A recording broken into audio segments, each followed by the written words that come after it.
that we've long looked forward to.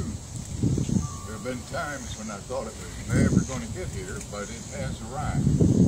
And I must say that Marion, being the hub of the universe, ought to be on the cutting edge of advancement and things that are good, beneficial. And I think Carrie mentioned how we are ahead of even the great city of Chicago in many respects. And that is as it should be.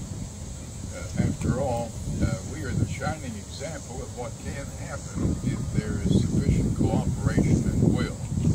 I must say that as messed up as the state of Illinois is, IDOT is a shining example of how things ought to be. I don't know how an operation could be any more efficient than they have been, and particularly the Carbondale office.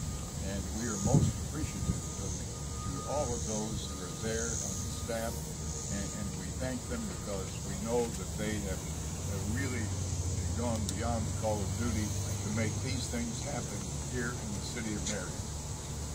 Of course, E.T. Simon has been mentioned. Great contractor, they do great work, and one of the reasons is Steve Ash. I remember a few years ago we had a big flood control project, and it was really complicated. And I was looking at it, inspecting it one day, and there's a mammoth ditch along the railroad behind the Lions Club den on West Main Street. And I looked down and I saw a couple of people working. And one of them was Steve Ash. He was up to his waist in waste. And I've admired him ever since.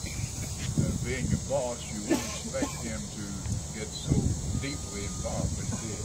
So we're forever grateful for all the great work that Steve has done in and for the city of Marion. There are so many people who deserve credit that I'm not going to try to mention them. I think Gail has touched on many of them.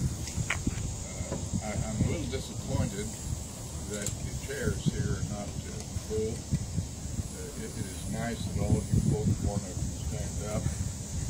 I guess it was to show your virility or something. But you're welcome, even though you don't take advantage of physically amenities. Having said that, unless there's something else to be said, I think it's time to have a ribbon cutting. So,